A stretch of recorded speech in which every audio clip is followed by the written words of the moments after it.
The advice and opinions expressed by the host of Autism Live and her guests are meant solely as suggestion and should not be in any way construed as child-specific advice. The Center for Autism and Related Disorders advises working with a board-certified behavior analyst who has experience with autism before starting any intensive behavioral intervention. Any choices you make in determining your child's treatment are completely at your own discretion.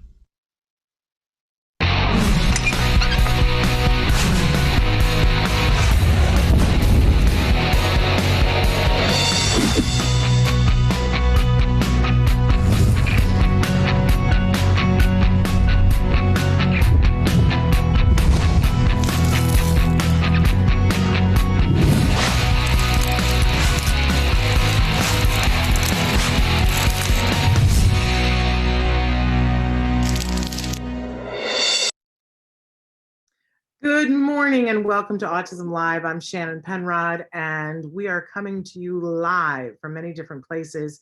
And if it looks a little bit different today, it is because I am on a different computer.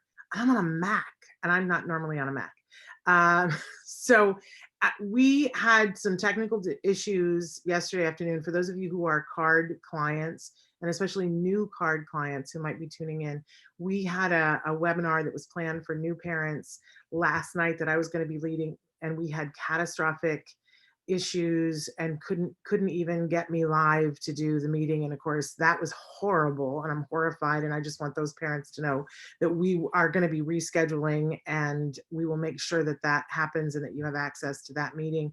But then the next tumble, that when we realized we weren't going to be able to get live for that meeting, we were panicked about where we going to be able to live this morning.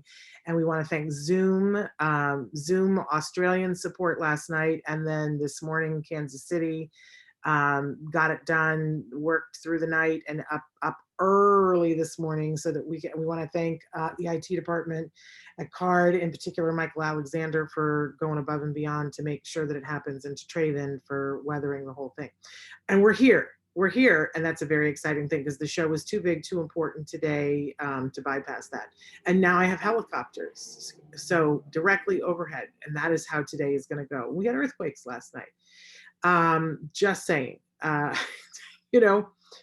looking for the locusts. But other than that, folks, we go on because that is what we do in the autism community. That is what we do. Hey, I want to give a shout out too that yesterday was Joanne Laura's birthday, and as you know, she's in the hospital and pretty gravely ill. And thank you everybody for sending all the love on her Facebook and sending messages. And I'm told that her hospital room, where we're not allowed to go and visit because of these times that we live in, but I'm told that her hospital room looked like a florist shop. So, and that she, people were saying to her, do you realize how loved you are? And she said, I'm adored. And that is the way you want someone to feel in the hospital. So thank you so much for that, you guys. But we do have a big show for you here today. And, we continue in all the things that we're doing. We're keeping a good thought for COVID. We continue, I'm just going to keep saying it. I want everybody to know that we support the protests that are protesting the ongoing injustice, and that all individuals deserve the same rights to be able to go places, walk down the street, say that I need help, that I, whatever, from our first responders, and that should be met with justice and equality, and it's not, and we are not pretending that it isn't, and we are in support of Black Lives Matter. Want to be very clear about that, and we are looking to see how we can do things better, taking responsibility for ourselves.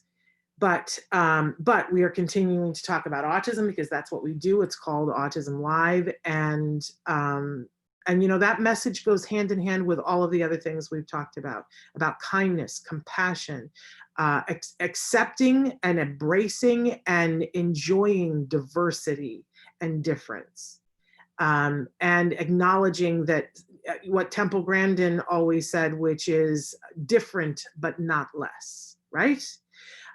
So thrilled to be able to have an opportunity to do that with you today, and with two amazing guests that we're going to be having join us a little bit later on in the show. There are lots of ways for you to connect with us. They're all the same ways, and our live feature is working today. That's one of the, I don't want to say too much because we don't want to jinx that, but you can write into us on our website. There's a chat at the bottom of the page, autism-live.com. You can be watching on Facebook and commenting, on YouTube and commenting. You can be watching us right now live on Periscope and on Twitter. We're live on Twitter, and there's quite a firestorm going on Twitter this morning. We're shouting out to our cast members at Everything's going to be okay and congratulating them on their renewal for season 2. I couldn't have lived if we had ended on season 1. I just couldn't have made it. So I'm glad that they're going to get a season 2, and they're all tweeting this morning, and some of it's just like the show. Some of it's incendiary and some of it is hilarious. So there you go. Check those guys out. Also, if you want to watch us in podcast, remember that you can watch us on iTunes or listen to us on iTunes. Same thing on, you can listen to us on Spotify, iHeartRadio, and Deezer. And Traven's showing you right there all the different ways. Don't forget, though, that autism-live.com is our homepage. Lots to do there. Hey, we really appreciate it when you subscribe, share, like, review. Those are the things that make a difference for us. You know that it has been our mission from the beginning of time to give you information and inspiration and to make sure that it comes to you free and available around the clock. And the free thing, you know, is sometimes a challenge. But what makes that possible is viewers. And when we are able to say to people, we have viewers, we have gotten, you know, money to be able to stay on because they believe in the mission of what we're doing. So like us, review us, share us, and that not only keeps us on the air, but it allows for other people to see, and we aren't spending advertising dollars because we do not have advertising dollars. Let us be clear about that. Nor do I want to be in the business of the advertising thing, right? That's just, I want to be in the business of what we're in the business about, information and inspiration. So give us a like on any of the platforms, review us on iTunes, subscribe to us wherever, whenever possible. Hey, I'm saying hi to Amanda Bright. And I'm saying hi to Sally Burton Hoyle, who's joining us, who we had on a couple of weeks ago and just loved Sally. So glad that you guys are here. So, okay, like I said, we have got 2 great guests for you, but we like to start Thursday off with something that we fondly refer to as the jargon of the day.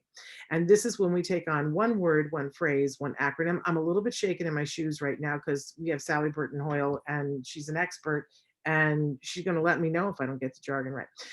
But the whole purpose of this jargon is that you know that if you don't have a degree in psychology and they start using the jargon terms and you're like, huh, what, hey? And then you have a choice. You either say, excuse me, what are we talking about right now? And then they have to stop and explain it to you. And let's face it, sometimes that you're not going to get it on the first time, right? Unless you're a budding genius. I'm not. Then, you know, or sometimes you will say, all right, I'll Google it later on. I'll look it up later on and I'll figure out what it is. Right. And then like this word today, I will tell you, if you Google this word, you're going to have a good time because I don't think Google recognizes it. Right. So then you put in band and you put in autism, then maybe you'll get something. But what you get sometimes is a definition that makes you want to bang your head on a concrete floor. Right. Because it's so full of jargon that you're up a tree. So what we like to do here is we give you the actual definition so you start to get used to terms and what they mean, but mainly we give you the actual definition so we can make fun of it. Let's be real. Then we give you a working definition, which sometimes makes the experts break out into hives. That's just an added bonus, but hopefully gives you the ability to start, you know, it's like having the key to get in the building, right? And maybe, you know, you don't have access to all the rooms yet, but at least you're in the building. I promise you that somewhere down the line, you'll get it. It might not be today, but at some point you'll see something and you go, oh, That's what she was talking about. Now I know what that means. Okay, so we have started in on the verbal operants. There we go, jargon. And today's jargon of the day is manned. And this is one of my favorite ones because the first time that I was ever in a room and people were using this term, and they probably used it like 30 times in a clinic, and they're like, well, you know, as we're working on man training and he's manding this and well, we want him to get him to manned for that. And I chose option B, which is I'll Google that sucker later. And I sat there for a whole 2-hour clinic, not understanding what it meant, you know, looked it up, couldn't find it, and then said to, you know, first one person, I was like, what? I don't even know what the word is you're saying. Are you saying man? Like you want him to man up? Or like, I wasn't sure if there was a D there or not. And then I was like, what on earth are you talking about? And, you know, ABA people, they use this term as if it were something that everybody learns in kindergarten. They're like, oh, manding, right? But let's all remember that we did not come out the womb knowing what manding was. So let's take a look at what our actual definition is, and let's see if we can make some fun of whatever is there. Manned. The manned is a type of verbal behavior that is controlled by a motivating operation, deprivation, or an aversive state, and is followed by specific reinforcement. The manned specifies its own reinforcer. I'm so excited because it's a winner. This definition is probably of no use to anyone unless you've had at least a couple of years of majoring in psychology in college. Right, it's a verbal okay, that's controlled by a motivating operation. Well, if I don't know what a manned is, I don't know what a motivating operation is. And then you know, you're going to clarify it for me with a deprivation state or an aversive state. This is when I begin to pound my head on the pavement. And then this whole thing about the man specifies its own reinforcer. You got me. I have no idea, right? So we're going to throw that definition away. We'll come back to it when we know more another time, and we're going to move on to our working definition. What is a manned? And the thing that always helped me as a parent was to think of the word command. Like when you command something, the end of it is there's an M-A-N-D there. So when you're manding for something, you're requesting. A mand is a request or a command. And how we think of and you and I manned all the time. And when our kids are developing language and moving in a direction that we want them to, they manned all the time too. And we haven't been able, it's stuck, Traven, it's not going on to the working definition. I'm moving on, but it hasn't gone on my computer. There we go, there it is. Oh, it's such a good effect too. So it's requesting, demanding, or asking for something. So think of the little kid who wants a cookie, and think of all the different ways that they could ask for a cookie. They could point to the cookie. If they don't fully have language, that they might do that. They might just try to take the cookie. They might say "kuh," right? They might not be able to say the whole word, but they might be able to say a small portion of it. And that's okay because they're requesting it. And if we understand what it is, right? They're requesting, whether we understand it or not is a manned, but they're requesting something. And we can shape that request to be a better representation of what it is. But when you ask for something, so the child eventually, you know, says cook or cook or cookie, whatever it is that they say, they're asking for it and we give it to them. So the reinforcer for that is the thing, they got the thing that they requested. That's the part of the definition about the man specifies its reinforcer. Basically, they're saying you're asking for what you want. And if you give them what they want, it's a reinforcer. And we know from all the things that we talk about here on the show that when we're doing ABA, we want there to be a meaningful reinforcer. And that a lot of times when we're trying to get an individual to do something, we can't assume that we know what the reinforcer is, right? We will do a preference assessment. You know, with an older child, we might say, when you're done with your homework, do you want to take a break and play video games? Or do you want to go outside and play with your friends, right? You're going to get that reinforcer. You finished your homework. Which one do you want? Because it's more meaningful to them. Well, the great thing about the manned is that they've already told you what they want, the thing they requested. So the child who says juice right? And we give them the juice, they got their reward. It's a little bit easier. You don't have to do the preference assessment.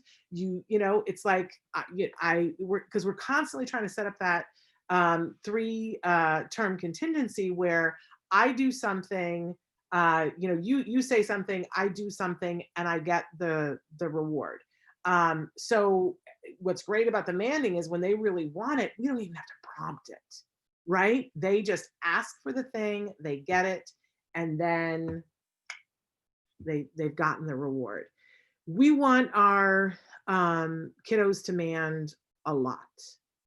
I mean, like crazy amounts. I can remember a time when my son was 3 that they were telling me that he was on man training where they were constantly trying to get him to mand and giving him things, right? And I want to say that they were trying to do it 200 times an hour, that was the goal, that he would man 200 times in an hour. And that seems crazy, but if you go and you're around a typical 2.5-year-old, 3-year-old, you see that it's not that crazy, that they're really doing it.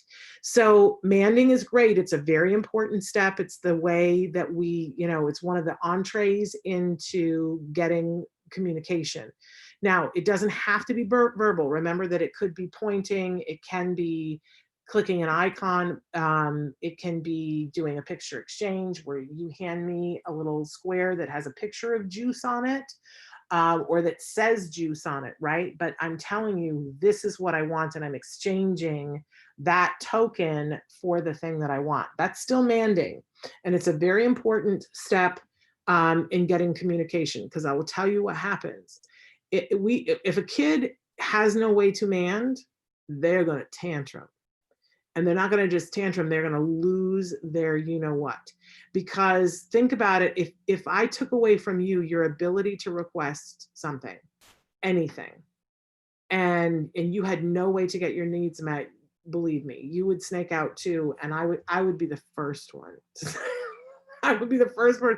I've thrown tantrums as an adult because I couldn't get anybody to listen to me. And our kids will absolutely do it. But here's the brilliant thing, is that the reverse is also, the opposite is also true. So when you get a kid to mand and they begin to see, oh, I just have to point and you give me that thing, or I just got to say, and you'll give me a cookie. Oh, that's so much easier than throwing myself on the floor and throwing a tantrum. And they really get excited and will do a lot of manding. It's one step along the way. It's not the thing, it's part of the verbal operants that get us to the point where they can fully communicate. It's not the whole thing. And I'm frustrated sometimes that I hear from a lot of families that their kiddos get stuck, being able to label things and being able to mand for some things, and that never gets shaped up into full conversation. So this is one of the things, one of the puzzle pieces to get to that full, but it's an important one. Where everybody needs to be able to mand. Every single person on the face of this planet has the right, and I'm just seeing how well this goes with everything that we're talking about in the world right now. If you can't get, and you're communicating and saying, I need this, and if it can't happen, bad stuff is going to happen, because a person can't live that way. We need to be able to mand and have our requests met. Okay, just having a little moment and epiphany here myself. Okay, so that is our jargon for today. It's a really, really important one, manding. Let's move on to our question of the day, because I got 2 guests and I don't want to belabor. Okay, what do you do when you're upset?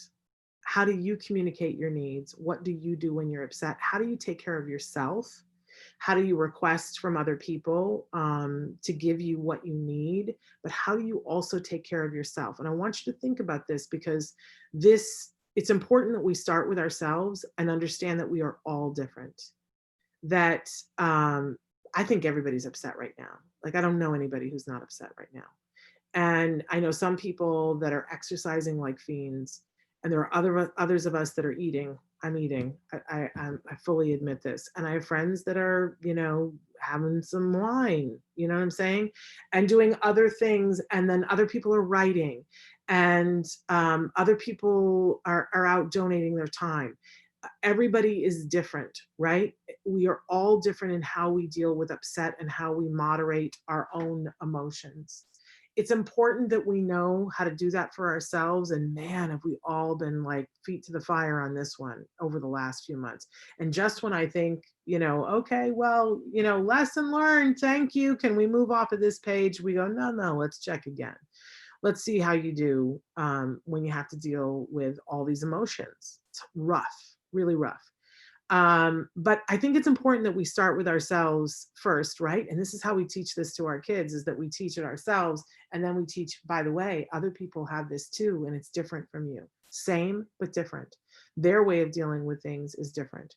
So know for yourself how you are. And if you are a parent of a kiddo on the spectrum, think to yourself about, okay, that's me, but how does what helps my kid when they're upset? What do they need when they're upset? Because we need to help them to learn to deal with their emotions. I think sometimes it's the opposite that they teach us. So often in these last few weeks, as you guys have written in and said, or when I've talked to parents and they've said, my kid is really upset about this. My first response is yes. Yes, of course they are. Aren't you? Aren't you upset about this too? This is upsetting. And you have a context in which to understand it, and they don't. And even with the context, do we really understand it? Because I've never had this happen before. Have you had this happen before? We are in an unprecedented time. So I think we need to start there and go, wait a second, that emotion is accurate. For the wonderful young man who I adore, and his father, he's on the spectrum, and his father died.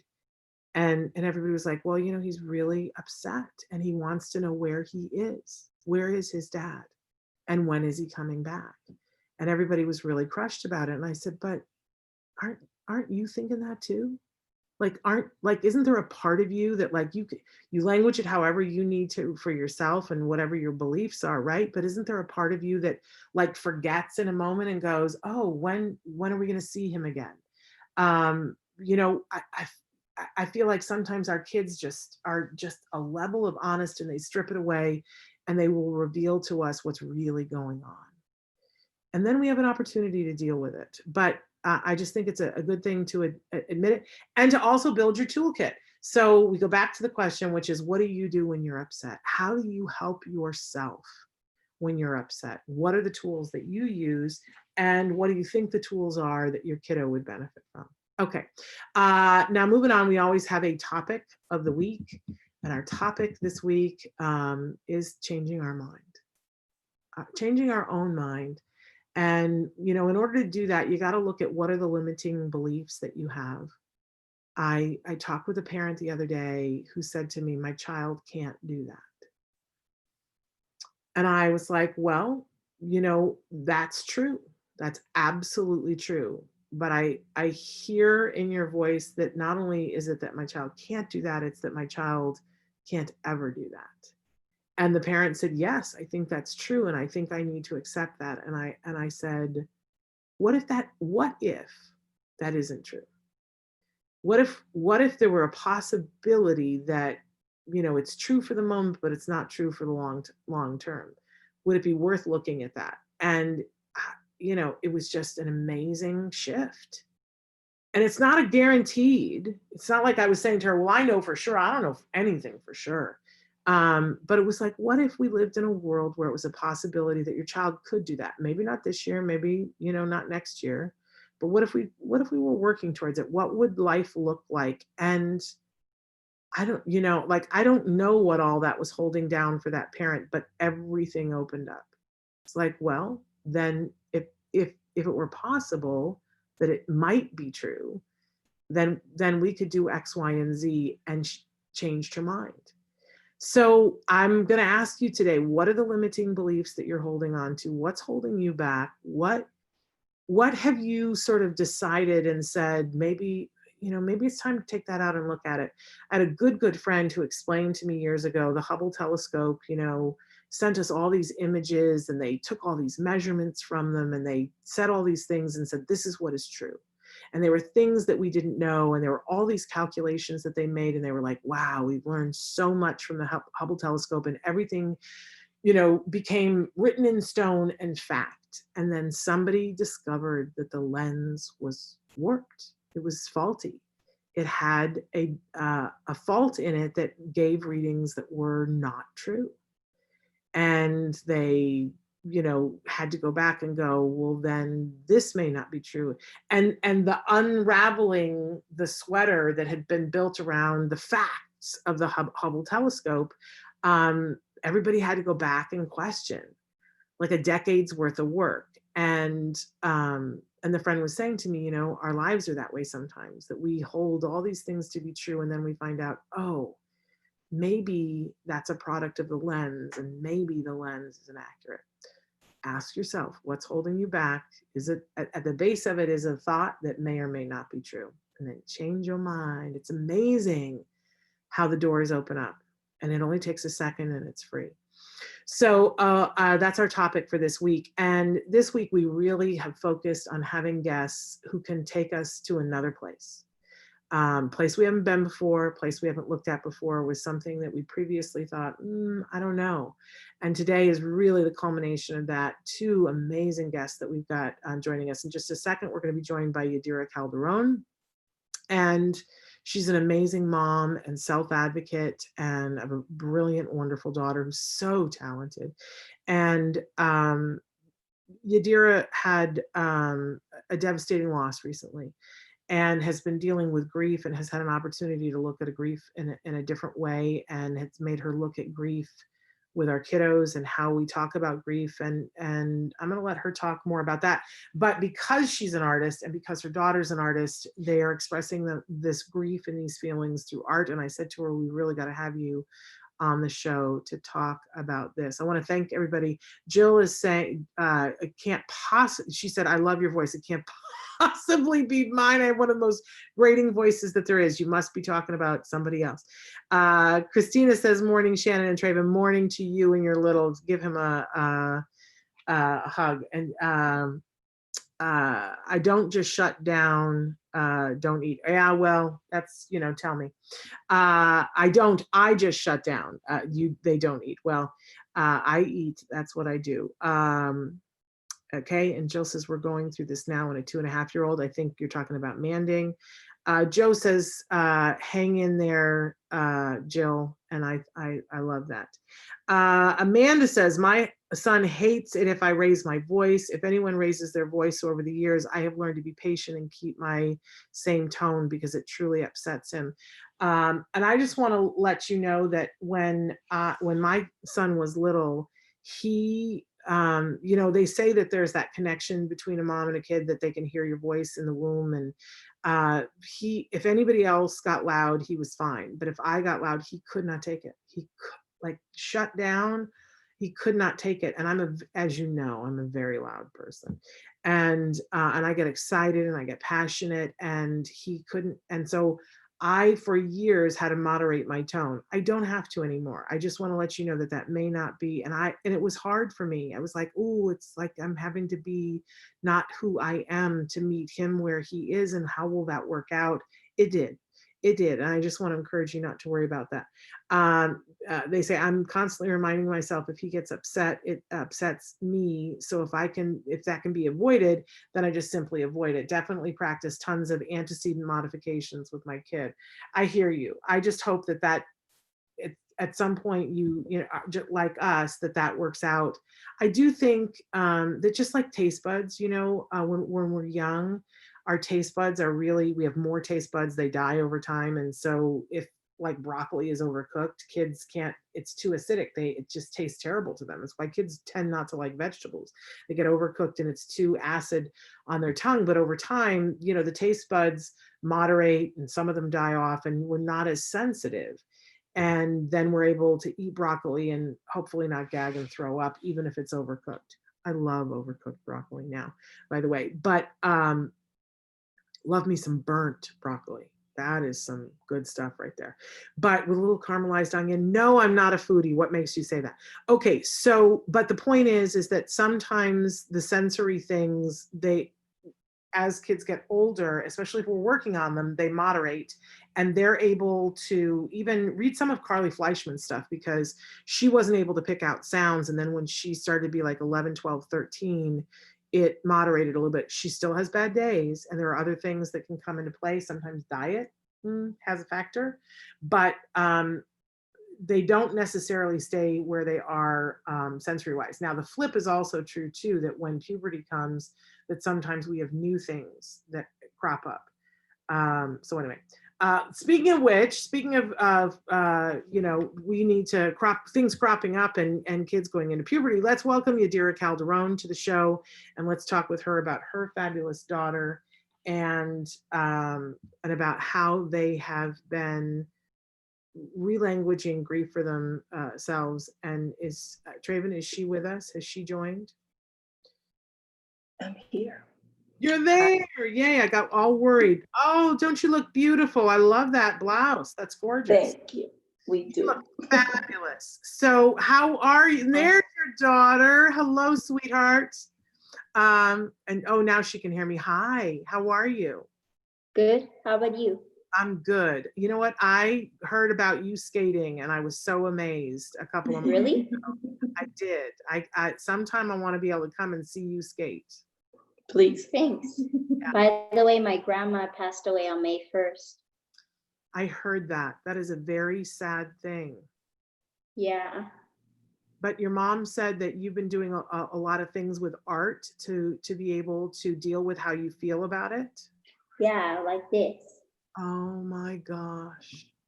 That's absolutely beautiful. And so is that your grandma, the angel? Yes.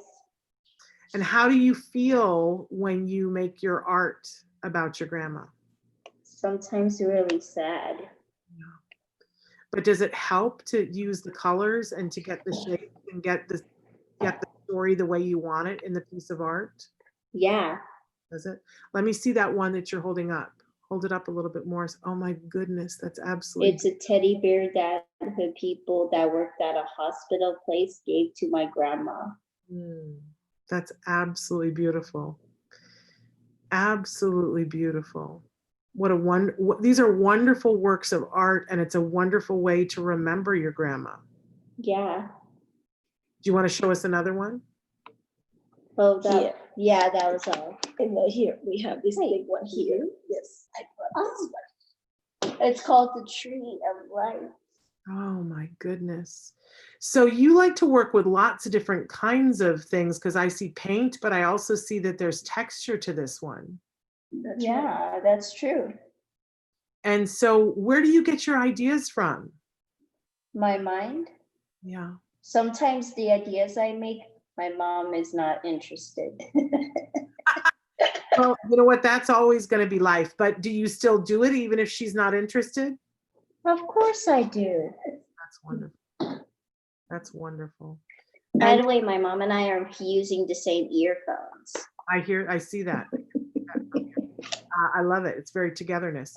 And so when you do your art projects, do you do them with your mom? Does she do art projects too? Yeah, one time she did an art project and it was so beautiful. I wish she had it so she could show you. Thank you. It's my release also, seeking a break, looking for that peace, as a way also to connect with Tomas as she is creating and coming up with these incredible ideas, because many times I just ask her questions, you know? And with this instance, with the art that she created for honoring my mom, her grandma, whom she witnessed the whole process. Because thanks to COVID-19, in our circumstances, we were able to be there for her and give her love, attention, and as a family to come together and get ready for what we knew was inevitable. And for my daughter to be prepared for what we could handle and us not knowing how she was going to be able to handle it, that's where all of the convoluted work came in. And that's where all of the process, in my case, as the parent, surrounded by family and a group of love, I was able to concentrate on her And everyone was asking me, how do you feel? How are you doing? How are you coping? Middle of March, April. And I told them, I am 50% my daughter, 1/4 I am emotional turmoil, 1/4 I am focused on doing what I need to do.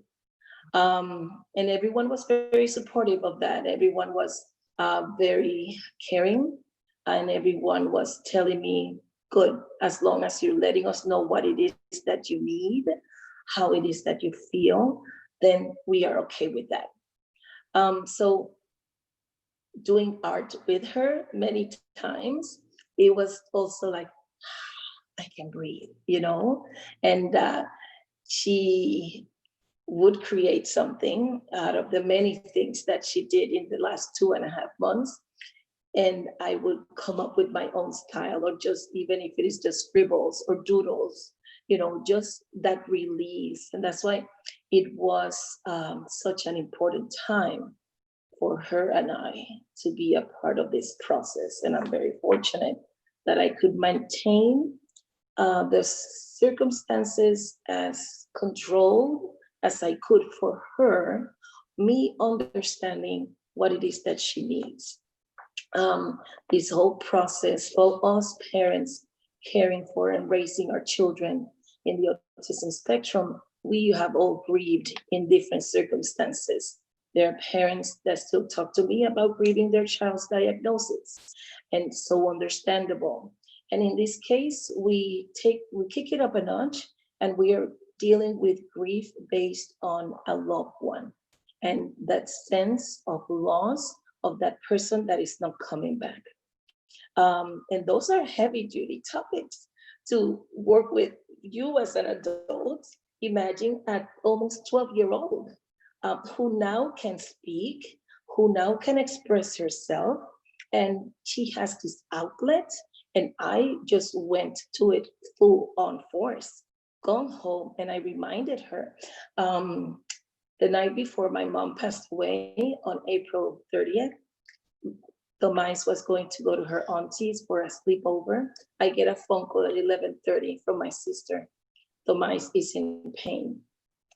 Inexplicable all of a sudden. So I talked to her, and she says, she's screaming as if skin is being pulled off her. So I tell my sister, don't worry, I'll go pick her up and just bring her back. In the meantime, we know that my mom is going through her process, and we don't know when the time is going to come that this is it. She will no longer be with us physically.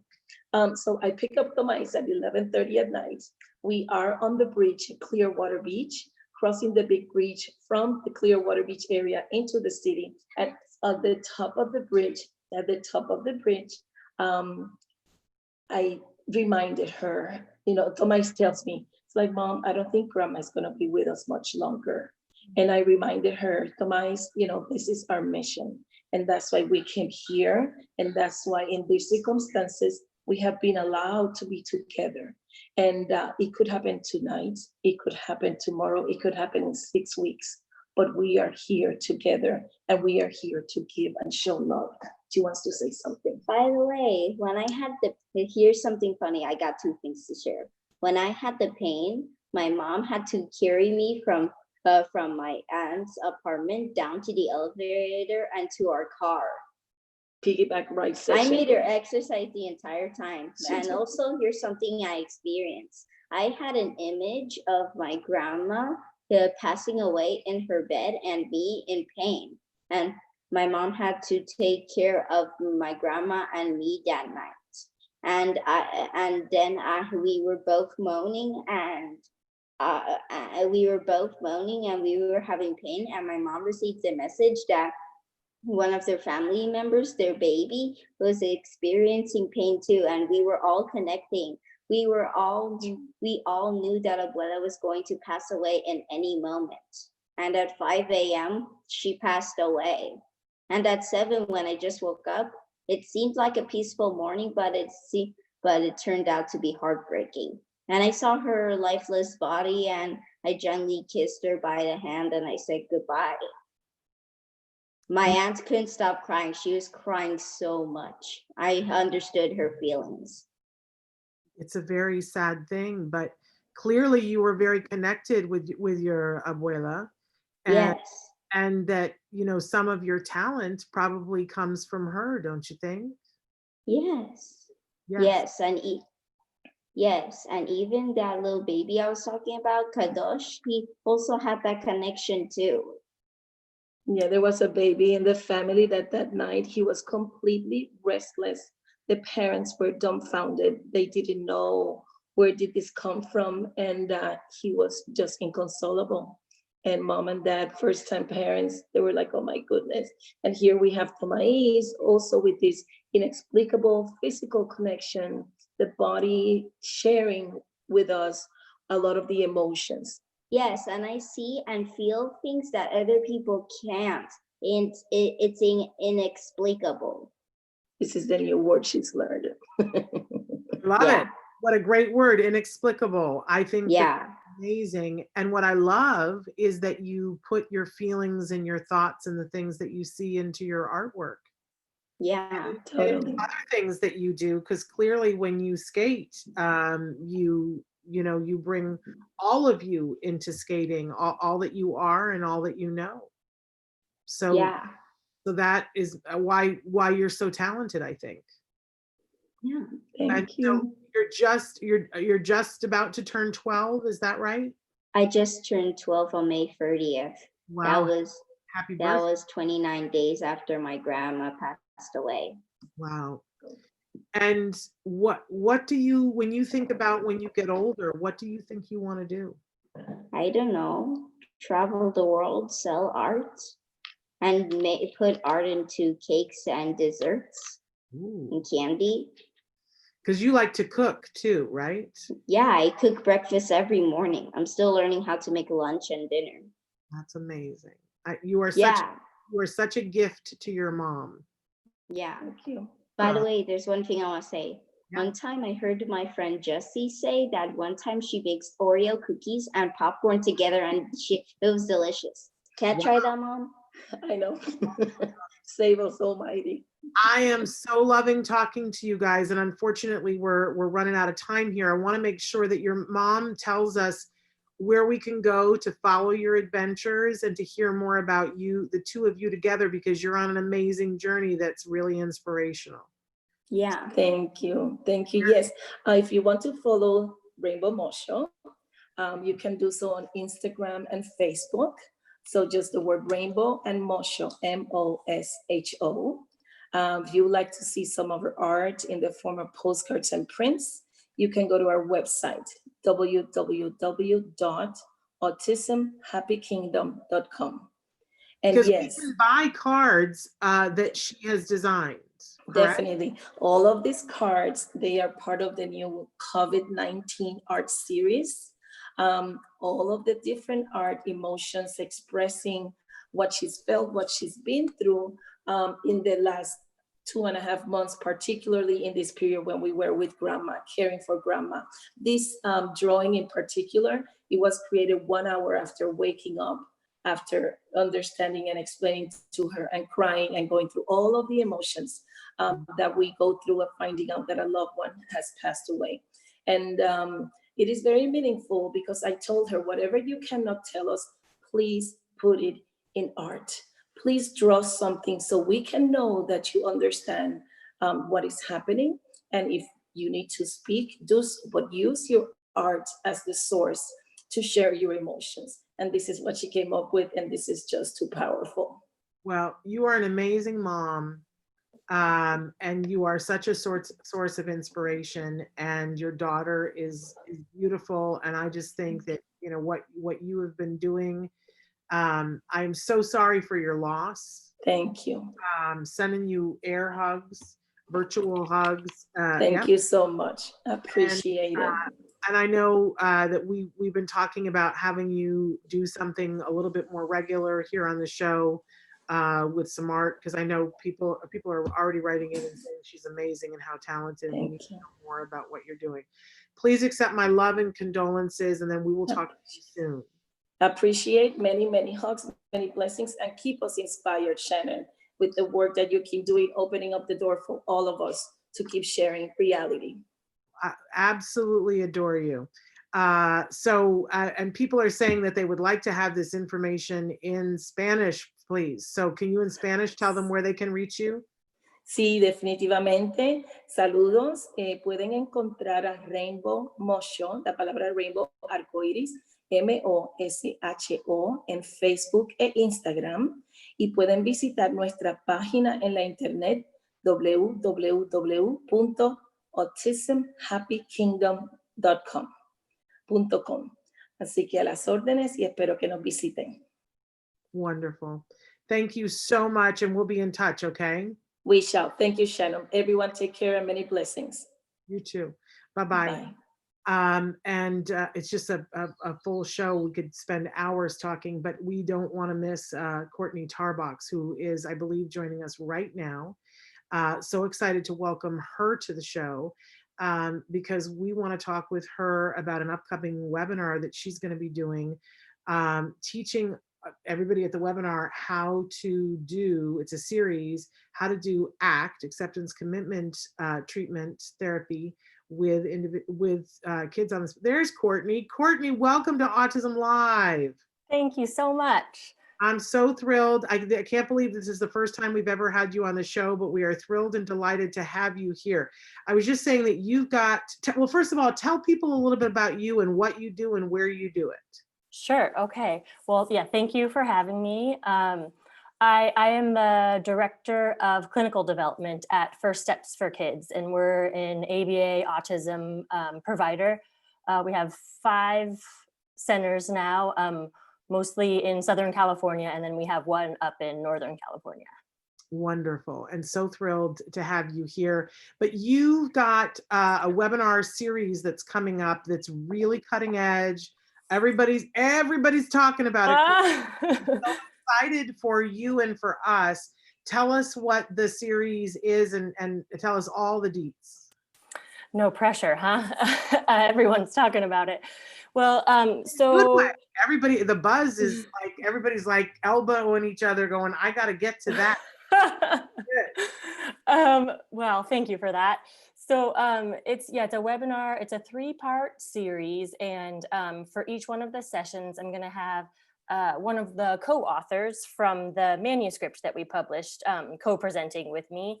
And the manuscripts that we just put out was part of the emergency series that Behavior Analysis in Practice put out specifically to give ABA clinicians practical tools to put into play immediately during this COVID pandemic, when we know a lot of our clients are at home and things are, more difficult than ever for them and for their families.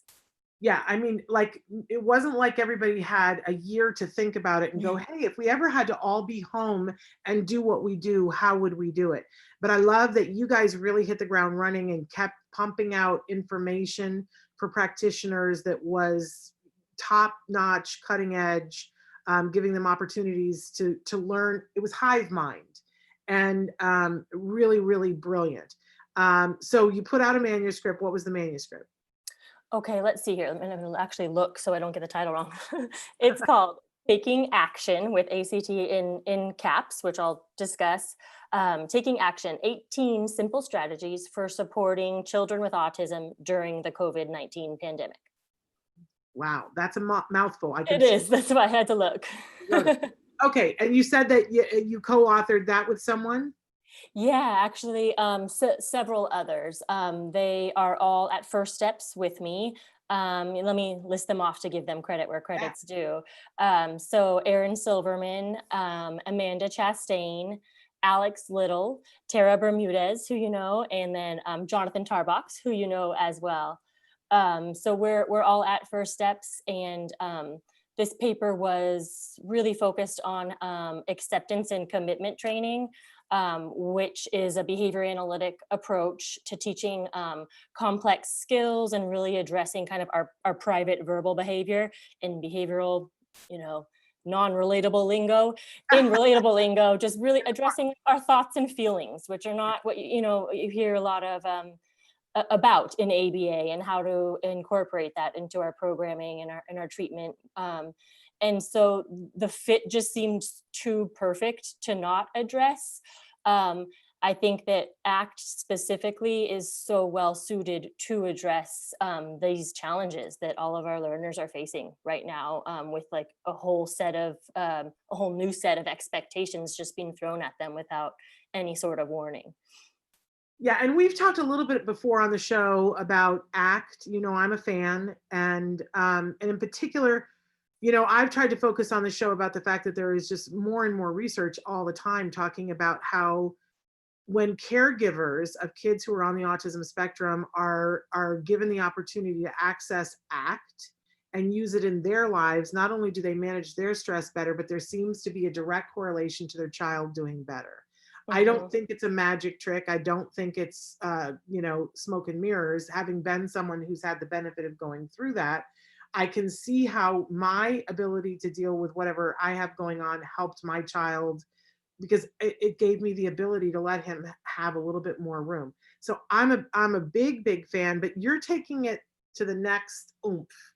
Instead of saying, okay, I'm going to do a thing about how do we do this with caregivers, what's the topic for this webinar series? Yeah, and what you just mentioned is obviously incredibly important, and I'm so glad that that's your experience and with ACT as well as a caregiver. And Dr. Evelyn Gould, who I know that you know as well, and she still provides consult for us at FirstSteps, but she completed her dissertation here for that exact thing, just supporting our families with the lens of acceptance and commitment training. And really her focus was to give them tools, even for things like self-care and making time for themselves, and then seeing how that, like you were mentioning, can then it seems so obvious that we even have to research this, right? Like obviously then that would have a positive effect on their children.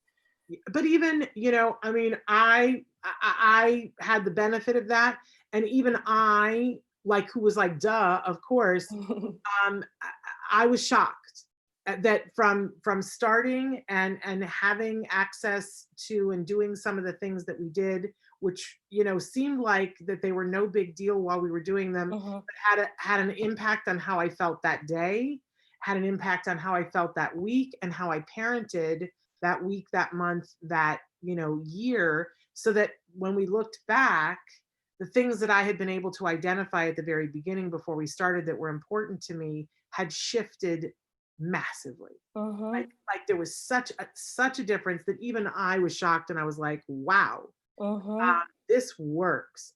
So yes, so it's so important that the caregivers give it, but as I said, you're taking it to the next level. We're trying, and we're not the only ones. ACT is catching as far as including it into programming for learners, and then more specifically, our paper was for children with autism. It's still very, very new, and I think part of the reason for that is that ACT, the description of it can be very like touchy-feely, and then with that kind of messy. And within the ABA world, we like our data, we like things clean, we like our definitions, and so it can be tough to kind of fit acceptance and commitment training into that box. But I kind of think that makes it all the more important. Real life is messy, and we're not going to have clean definitions, and we'll figure it out as we go. And really, we're still collecting data, and our interventions are still function-based, which is like the bread and butter of ABA. And so as long as we're doing it systematically, then I think that we owe it to our learners to start to really include what we can talk with them about, like that they're talking to themselves about, and what they're feeling into the programming. And that's what ACT is all about. It's a model for behavioral flexibility, to really give people the skills to live a more valued life, even when stuff is tough and your mind is getting in your way of really like moving forward. Yeah. I love me some BCBAs, right? I am the biggest fan of BCBAs that there is on the planet because I've seen the benefit of what you guys do. Sometimes I get frustrated with the jargon that you all love, love, love. But that's okay. I accept that about you. And it has been interesting because I was introduced to ACT by BCBAs, but I always find it funny that how BCBAs get a little bit like, well, it might be too. I don't get it, because for me, it seems like you're identifying what's important to you, which is part of a preference assessment, and then you're moving towards what's important to you, which seems like a reinforcer. So I don't ever know what the BCBAs, where BCBAs get a little squishy with it, but I love that more and more BCBAs are joining the bandwagon and saying, hey, we think this is an important companion piece, because we do have to deal with how somebody feels and what they're thinking about how they feel, because that's all part of getting to the goal, which is the reinforcer. So you're really, this webinar, tell us what the dates on it are and how people sign up, and then what you're going to be, because it's 3 dates, right? Yeah. Oh man, I should have written down the dates so that I don't get this wrong. So it's a 3-session series, and it starts on Tuesday, June 9th, and then the following 2 Tuesdays. Okay. And so for the first session, Jonathan Tarbox will be accompanying me. And I assume that you are too. Most of the time. But you're honestly a huge personal hero of his. And so he was so excited that I have the opportunity to be on today. So he'll be joining me. Love you. So he'll be there. Yes, on June 9th, and it's from 1 to 2:30, as are all of the sessions. And for the first time, right? Yes, thank you, Pacific time. For the first session, we're really going to be talking about the conceptual piece and the behavior analytic underpinnings of acceptance and commitment training, just to make sure that we're, staying true to our science and addressing any concerns that BCBAs or anyone, wanting to join the webinar may have before we dive in. And then the next session will be with Tara Bermudez.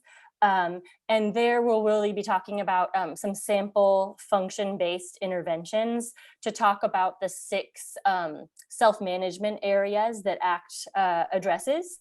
And within our paper, we wanted to give very concrete examples of so that clinicians could go put strategies into action right away. So we have accompanying worksheets for a lot of the interventions that we discuss. And we want to go over some of those strategies. And we want to highlight that this, as with any ABA approach, is not a cookie cutter intervention. And so these are some examples of what to do. And then we really want to get people thinking about how their learners and what they're struggling with, how they can then individualize and tweak these interventions to apply it for them. And then the final session will be with Erin Silverman, another program director at FirstSteps. And we're going to be talking about how to sort of wrap all of this up and put it into action and tie it to values, like you were mentioning, because, and that should be everything. I mean, we want to have true meaning tied to everything that we're doing, so that it makes sense about why we're doing it, and always having that lens of what's important to the learner or whoever we're working with. Otherwise, why are we working on it? Exactly. Man, I just love the whole thing. So where do they go to sign up? And then we're going to have a little conversation about who is this right for and who is this not right for. But where would you go to sign up? So it's being hosted by Connections Behavior Planning and Intervention. So you can just Google them, or it's connections-behavior.com. And then they have a whole list of different webinars that they are offering. And the title of our webinar is ACT for ASD series with Courtney Tarbox and guests. I love it. And Traven, just a note to Traven, let's try to get that up on our Facebook comment so people can also find it there. I know it's on my Facebook feed, and I'll try to move it up too, because there've been a lot of things going on that, probably moved it down, but it's there. But so they can go and register. Now, is there a cost? There is. So for all three, let's see here, for all three, and again, they're from 1 to 2:30, the cost is $75 for the full series. And then if you'd like to just attend a single session, then it's $30 for that hour and a half. Okay, and a great price as these things go. This Yeah. and for people who need continuing education credits, they can get CEUs from this. Yes. Absolutely, yeah, and it will be recorded and offered to attendees. So if you can't make it to one of the sessions, or if the time just doesn't work, then they'll have access to it afterward as well. Very cool. But now, who do you think this is right for? Is this obviously for professionals? This is a no-brainer. That would be lovely to have BCBAs and people that are working with kiddos on the autism spectrum, right? That's a no-brainer. Yeah. But we really, I'm really glad that you asked that, because I would think I would have forgot to mention this, but that was the aim with our paper, and really the aim for the webinar too, is just to have it be very accessible to anyone who is working with a child struggling right now, which is probably most parents, whether the child has autism or not. And all of these strategies can be used with any learner, with, if their own thoughts or feelings are kind of making these times more difficult. So a few of the interventions I came up with in talking to my own young kids who are 8 and 5, and just what they're going through right now. And if it seems like it kind of hit when we used these interventions and talked about things, and we included it in the paper. So there are a couple of those in there. And so I think, any parents wanting some new ideas of how to talk to their kids about dealing with tough stuff, because it's important, this could be a useful webinar. Okay, so to be clear, if you're a parent and you've not taken a psychology class, but you're like, I want to know about this, I want to learn about this, I want to know more about it, you absolutely can come, and that we think that it's going to be accessible to them. Like I know Dr. Jonathan Tarbox, and I know he's always, language accessible. You're always language accessible. Everybody that you've said, I think, is language accessible, but let's, a parent could feel comfortable at this webinar. That's the goal, absolutely. And I'm going to do my best to also attend to the chat feature. This is a new format for me as far as like presenting and training. But we're going to do our best. And I would really encourage parents to attend and ask questions and hold us accountable for, like, if I don't know that acronym, what does that mean? Well, if, you know me, I'll be in the chat going, I don't know what that is. Don't say it like that. And that's how we tried to write the paper as well. We did like some conceptual definitions, and then right below that, it's a practical description of what we're talking about. So that really is the goal, that anyone who would like to can access the information. I love it. So really, it's like talking about a new toolbox. Yes. Yep. It's still ABA. It was developed to be behavior analytic, and it's also a very common psychological model as well. But we're talking about how to put it into play within ABA treatment models. And they want to know one more time, what is ACT? ACT. Okay. So when we talk, so it's commonly referred to as acceptance and commitment therapy. And then more recently, we're talking about it as acceptance and commitment training when we're using it as a piece of behavior intervention or within ABA models, and not a part, of other domains of psychology. So I prefer to use, acceptance and commitment training. And really, it's a model of behavioral flexibility. So it aims to teach us 6 main self-management repertoires, essentially, to help us be more flexible, so that like our own language is not preventing us from doing things that are important to us. Because, in life, when stuff gets tough, it's pretty tempting to kind of avoid or put things off or tell yourself you'll do it later, or that you don't need to do it, when probably in the back of your head that it's important to do. And so that's what ACT is all about, is giving you the tools to do what's hard because it's important to you. Yeah, absolutely. I grew up in a model because my parents didn't know any different. But if you were having an emotion about something, or something was difficult, you were told to just suck it up. right? You know, quit your crying, just suck it up, just do it. And I think that, you know, sometimes people will experience different kinds of therapy where either you get stuck in the emotion and you just marinate in the emotion, or you're supposed to somehow push it down. And what I love about ACT is that it says, yes, this is happening. Yep. This is happening and you're feeling this way. And why are you feeling this way? And why is it important what you're feeling? And why is, you know, why is there's something that's important that's helping you to feel this way? And now let's look at all of that, but then let's look at the bigger picture and then we'll sort out how to move forward. Yeah, and I'm glad that you mentioned that, because I think that's the kind of like the heart of ACT, is that we want to make space for those difficult thoughts and those difficult feelings and not just try to push them away, because the more that we do that, they're probably going to keep popping up. And then we're not learning how to continue to behave in important ways with the presence of those difficult thoughts. So it's all about kind of making space for them, acknowledging them, and maybe even moving toward the difficulty because of your values that are tied to that behavior. It's amazing, and it really helped me, and I know that it's helped a lot of other parents who have kiddos on the spectrum. And I got to say, you know, because both my son and I were going through it together, it has helped him. And I see that like the pebble in the pool with the ripples, because I see my son interact with his friends when somebody's getting upset, and I see him utilizing the tools that we learned, and then they pick it up. It's just, if you are looking for a better model for how to live and be happier, and, you know, especially in this world that we're living right now, this is very accessible. It is not, you know, something that you're going to contemplate your navel for 3 years. It's not like that.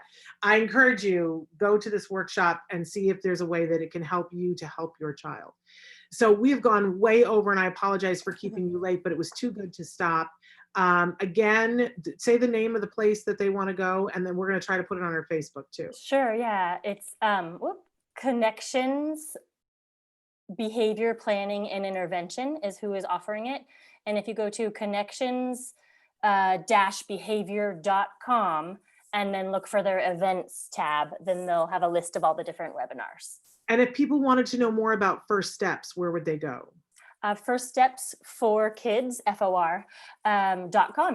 Wonderful. Will you please give everybody my love and hug those babies of yours? I can't believe they've gotten that much older. I know. I adore you, Shannon. Thank you so much for having me on. Feeling is mutual, and I just have loved, you know, I feel like you guys are making inroads into something that is really, really important. And all I keep hearing, I have not been able to be at one of the presentations that you have done, but all I keep hearing is that you are the presenter that is like just hot. So that you are cutting it up. So tearing it up, that's the phrase I want. So I'm excited to be there at these webinars, and I'm so excited that you guys are making it accessible for everybody. Thank everybody. Well, thank you for coming. I'm excited to have you there. Yay. You have a wonderful weekend, and thank you so much for being here. Thank you. See you next Tuesday. Okay, sounds good. Bye. And we've gone way over, you guys. I apologize, but somebody asked us to go longer yesterday, so we just did. We went 8 minutes longer. And thank you guys for being here. Don't forget, tomorrow, Nancy Allspot Jackson is going to be here with us for Let's Talk Autism with Shannon and Nancy. We're going to cover some news updates. And then we have Thomas Island is going to be here with us. He's a wonderful self-advocate, a speaker. And he is going to be talking with us about some important things that we need to consider for adults on the autism spectrum during this COVID pandemic. I know he has been doing some live webcasts, and he's got some things that he wants to share that we think are important. So that will be tomorrow on the show. Until then, give your kiddos a hug from me and one for you too. Bye-bye for now.